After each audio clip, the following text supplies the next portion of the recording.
Hello guys, আসসালামু আলাইকুম ওয়া বারাকাতুহু। আপনারা সবাই কেমন আছেন? আশা করি সবাই ভালো আছেন। নতুন একটি ছোট্ট ব্লগ নিয়ে আপনাদের মাঝে চলে এসেছি। অবশ্যই ব্লগটি সম্পূর্ণ দেখবেন, আপনাদের উদ্দেশ্যে আমি তৈরি করেছি এবং আমার ইউটিউব চ্যানেলটিকে সাবস্ক্রাইব করে দেবেন। ধন্যবাদ। চলুন কথা না বাড়িয়ে আমার ব্লগটি শুরু করা যাক। আপনারা দেখতেই পাচ্ছেন গুপ্তপাড়া প্রাথমিক সরকারি বিদ্যালয়, আর তার পাশে রয়েছে ওয়াকফ জামে মসজিদ প্রাঙ্গণ। তার পাশ দিয়ে কিন্তু আমাদের মাঠের প্রবেশপথ, সেদিকে যাচ্ছি। প্রবেশপথ দিয়েই কিন্তু আমরা মসজিদে ঢোকার পথ দিয়ে আমরা যাচ্ছি। যেতে যেতে দেখতে পারবেন সামনে মসজিদের নির্মাণ কার্যক্রম চালু রয়েছে, তা আপনাদেরকে আজ দেখাবো এই ছোট্ট ব্লগে।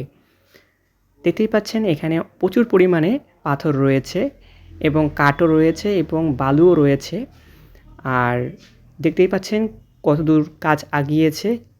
আর এর মাঝেই আমি বলে দিতে চাই যে এটি মুক্ত হস্ত দান চালু রয়েছে। আর যারা যারা আপনারা দান করতে ইচ্ছুক তারা যোগাযোগ করতে পারেন, নম্বর দেওয়া রয়েছে।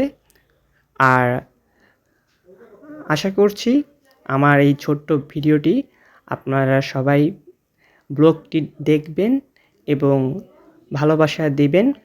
আমি নতুন ইউটিউব চ্যানেলে, সবাই সাবস্ক্রাইব করতে ভুলবেন না। আর দেখতেই পাচ্ছেন অনেক সুন্দরভাবে তারা কাজটি এগিয়ে নিয়ে যাচ্ছে।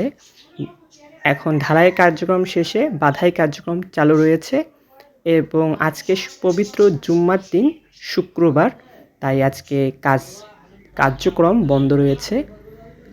তা এই পর্যন্ত, সবাই ভালো থাকবেন, সুস্থ থাকবেন। ধন্যবাদ।